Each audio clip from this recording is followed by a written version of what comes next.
तो गाइस मैं हूं अंकित और आप देख रहे हैं रेसलिंग फैंस नेटवर्क। शुरू करते हैं गाइस हम लोग सबसे पहले एक फैक्ट जानते हुए, जो कि फैक्ट शायद कुछ लोगों को अच्छा नहीं लगेगा सुन के, लेकिन एक्चुअली में ऐसा ही है। ये जो कल होने वाली है ना मंडे नाइट रॉ, ये आखिरी मंडे नाइट रॉ होने वाली है डब्ल्यूडब्ल्यू के फुल कंट्रोल के अंदर। यानी कि इसके बाद आप ऐसा नहीं कर सकते हो कि अरे डब्ल्यूडब्ल्यू विंस मैकमैन की कंपनी है, ट्रिपल एच की कंपनी है, क्योंकि 51% शेयर्स एंडेवर को चले जाएंगे। मैंने आपको बताया कि 12 दिसंबर ये कोई डेट बताई जा रही थी जहाँ पे जो है डब्ल्यूडब्ल्यू कंप्लीटली सोल्ड आउट हो जाएगी। एंडेवर को कंप्लीटली तो नहीं, मतलब 51% शेयर्स उनके पास चले जाएंगे, तो एंडेवर जो है ज़्यादा पावरफुल हो जाएगी एंड विंस मैकमैन का कंट्रोल ऊपर से हट जाएगा। स्पेशली ट्रिपल एच भी अब उतना जो है नहीं कर पाएंगे अपनी मनमर्जी, तो कहीं ना कहीं एंडेवर पावर में ज़्यादा आ जाएगी। अब इसके इफेक्ट्स क्या पड़ेंगे, पॉजिटिव नेगेटिव दोनों ही हो सकते हैं, जो कि हमने बहुत पहले रेसलमेनिया के टाइम ही डिस्कस कर रखे हैं। तो वो वीडियो मैं यहाँ पे आई बटन में लगा दूंगा, आप लोग जाकर चेकआउट कर लेना। ऊपर आई बटन में आ जाएगी वीडियो या फिर डिस्क्रिप्शन खोलोगे तो नीचे आ जाएगी, ठीक है।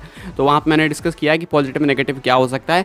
बाकी फ़िलहाल अगर बात करें तो ये जो मंडे नाइट रॉ है वो आप लोग देखना ज़रूर से, क्योंकि ये होने वाला है last episode Vince McMahon triple H and McMahon family के कंट्रोल के अंदर। तो एक देख सकते हो एज ए ट्रिब्यूट देख लेना भाई कि हाँ भाई हम लोग देख रहे हैं, अच्छी व्यूअरशिप ला देंगे एज ए ट्रिब्यूट। बाकी आगे बढ़ते हैं, बात करते हैं अगली स्टोरी के बारे में, जो कि है बेकी लिंच को लेके। अगर आपको नहीं पता तो बेकी लिंच की करेंटली जो फ्यूड एक चल रही है एनएक्सटी के अंदर टिफनी स्ट्रैटन से, एंड जहाँ पे कि वो एनएक्सटी की विमेंस टाइटल के लिए चैलेंज भी करने वाली है टिफनी स्ट्रैटन को।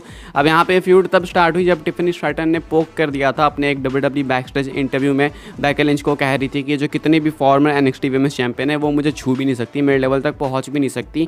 यहाँ पे इन्होंने बेकी लिंच का भी नेम ऐड कर दिया। अनफॉर्चुनेटली शायद इन्हें पता नहीं था कि बेकी लिंच कभी एनएक्सटी चैंपियन बनी नहीं, तो हो सकता है इन्होंने गलती से भी कर दिया या फिर जानबूझ के भी किया। बेकी लिंच इसको कोट करती हैं, कहती हैं कि मैं तो कभी चैंपियन बनी ही नहीं, बट मे बी मैं अब बन सकती हूँ। इसके बाद ये फ्यूड चालू हुई एनएक्सटी के अंदर, बेकी लिंच अपीयर हुई थी टाइटनट्रॉन पे, मैंने देखा। तो अब इनका मैच भी होने वाला है एंड डेव मिल्जर बात करते हैं कि क्या बेकी लिंच ये टाइटल जीत जाएंगी for the first time in her career.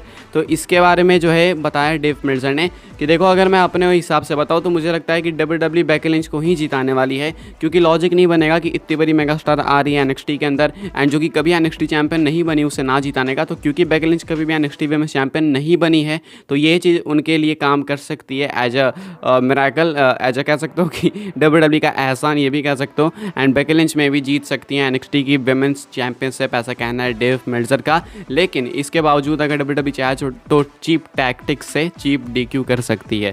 तो चीप डीक्यू यानी कि चीप डिस्क्वालिफिकेशन, जिससे कि टिफनी को विक्ट्री मिले। तो यही एक तरीका है बेकी को हराने का। अदरवाइज एक सिंगल्स मैच, एक नॉर्मल मैच में तो कहीं से भी बेकी लिंच नहीं हारने वाली है, ये कुछ कहा है डेव मिल्जर ने।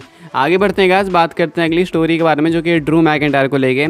तो जब इंडिया आए हुए थे ड्रू मैकिंटायर अभी से कुछ दिनों पहले बाकी सारे सुपरस्टार्स के साथ, तो कई सारे इंटरव्यूज़ दिए, जहाँ पे कि मैंने आपको एक इंटरव्यू बताया भी था कि ड्रू मैकिंटायर कह रहे थे कि भाई मैं जो हूँ सेथ रॉलिंस की वर्ल्ड हेवीवेट चैंपियनशिप के पीछे तब जाऊँगा जब मुझे लगेगा कि हाँ मैंने वो चीज़ अर्न कर ली है, एंड जब मैं वो जाऊँगा तो फिर मैं चैंपियनशिप भी जीतूँगा।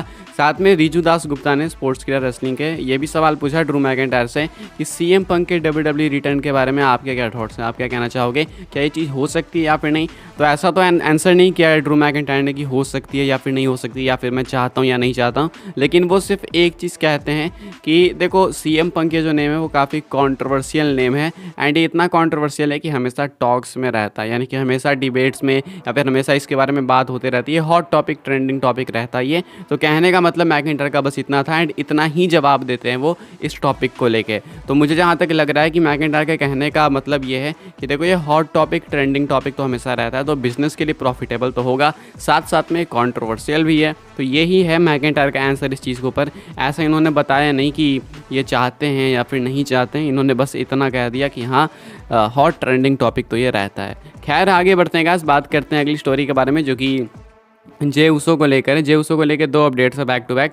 पहले तो जे उसो की न्यू मर्चेंडाइज निकल के सामने आई है। अभी जे उसो स्मैकडाउन से मंडे नाइट रॉ पे ट्रेड हो चुके हैं, लेकिन ये वापस से रॉ से स्मैकडाउन में ट्रेड होंगे, ये अपनी अगली अपडेट है जो कि मैं आपको बताऊंगा। लेकिन फिलहाल इनकी नई मर्चेंडाइज निकल के सामने आई है। आप लोग देख सकते हो कि डब्ल्यूडब्ल्यू ने अनाउंस कर दिया है इस नई मर्चेंडाइज को, जो कि डब्ल्यूडब्ल्यू शॉप पे आ चुकी है।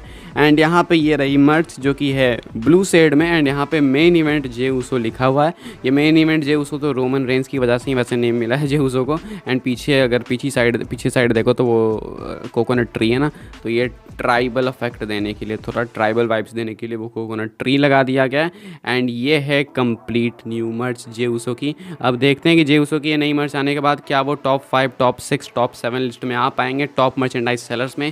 क्वेश्चन ये है क्योंकि नई मर्च है, सब कुछ नया चल रहा है एंड रॉ में काफ़ी कुछ हो रहा है जे उसो के साथ, तो may be it is a possibility. आगे बढ़ते हैं गाइस, बात करते हैं आखिरी स्टोरी के बारे में जो कि जे उसो को ही लेके। अभी जे उसो मैंने आपको बताया कि ट्रेड हो चुके हैं स्मैकडाउन से मंडे नाइट रॉ के अंदर, लेकिन ये बहुत जल्दी, ज़्यादा टाइम नहीं लगेगा, रॉ से वापस में ट्रेड हो जाएंगे स्मैकडाउन में, ये बताया जा रहा है। रीसेंट अपडेट है ज़ेरो न्यूज़ की, जिस रिपोर्ट के अंदर ये बताया गया है कि जो जे उसो हैं वो रॉयल रंबल में जिमी उसो के आमने सामने आएंगे। रॉयल रंबल मैच में मोस्ट प्रोबेबली ये दोनों ही होंगे मैच के अंदर, एक दूसरे के आमने सामने आएंगे एंड ये फ्यूड स्टार्ट होगी। उसके बाद अर्ली फरवरी में 2024 में इन्हें वापस से रॉ से स्मैकडाउन में ट्रेड कर दिया जाएगा, जिसके बाद ये स्मैकडाउन में वापस से फ्यूड होने वाली है। तो ये कुछ कहना है ज़ेरो न्यूज़ की लेटेस्ट अपडेट का कि जे उसो करेंटली भले ही स्मैकडाउन से रॉ में जा चुके हैं, बट अर्ली 2024 अर्ली फरवरी 2024 कह लो, वहाँ पे जे उसो जो है आपको जाते हुए देखने को मिल जाएंगे वापस से फ्राइडे नाइट स्मैकडाउन में, जहाँ पे कि जाके वो रेसलमेनिया 40 के लिए बिल्ड करेंगे।